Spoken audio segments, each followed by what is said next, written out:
Today, we are looking at a Suffolk County property report that you're going to find within GeoData Plus. The first thing that you can expect to see is a photo on the property. In this case, in the town of Babylon, they provide assessor's photos. However, by hovering over, as you can see, it'll give me the option of clicking left or right. And if the property is listed for sale or for rent, we will also provide the realtor photos that you'll find on the listing as well. And those can include both interior and exterior photos.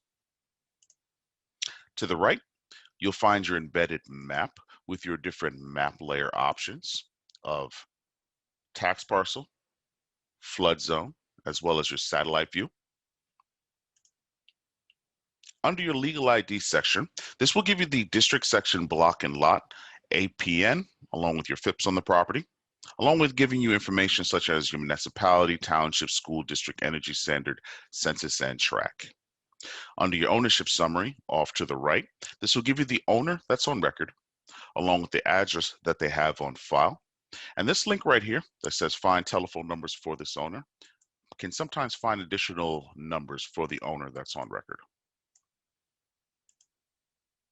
To the left, under your flood information section, this will give you the zone, panel, date, and community. This particular property is designated as a flood zone X, which means it's the lowest probability of flood zone via FEMA. Below that, you have your 2019 taxes and assessment. This particular property is a 210 classification. That's a one-family residential. By clicking right here where it says View Listed Building Classification Codes, this will open up a separate tab that'll give you the full list of all the New York State class codes. We'll also give you the assessed land total and overall taxes at the property. In the middle, under your land information, this will give you your lot dimensions.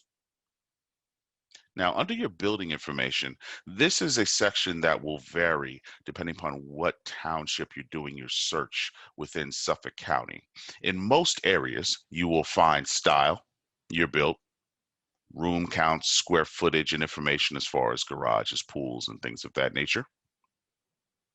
Below that, if there's a listing on the property, like you see here, we will give you the listing information, things like your status, room counts, square footage, things that were included with that listing.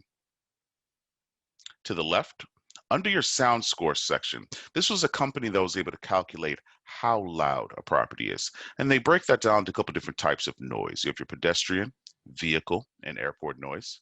And they're going to give you an overall sound score, anywhere between 50 to 100, 50 being very loud, 100 being very quiet. You're going to find the listed telephone number at the property, which is located right here. Below that, you'll find your sales history. This is all sales, both public and private. We're going to provide you with your sales date, recorded date, buyer, seller, sales price, along with the library page. You can also choose to subscribe to get the mortgage information on the property report.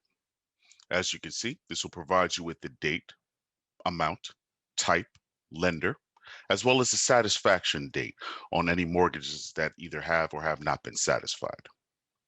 We've recently made an update to this particular feature by providing estimated mortgage balances on any mortgages that have not yet been satisfied. This is taking a couple of things into consideration.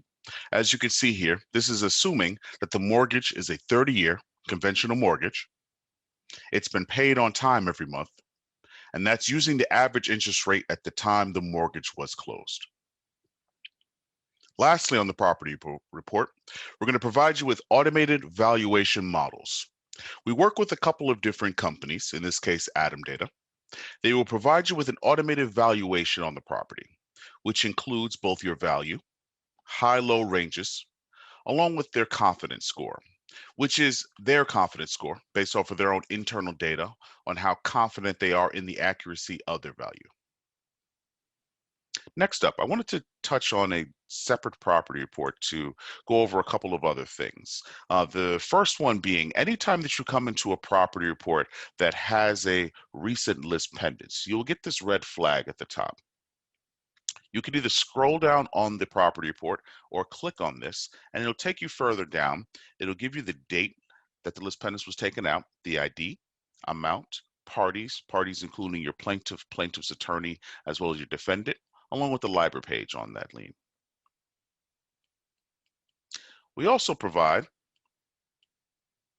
external improvements that are at the property. And a couple of things that we could do with this. We could print this, we can go back, we could do a new search, we could share this property report. And for more information on sharing property reports, please check out our corresponding share video. Or you could do comparables by clicking right here where it says comparables.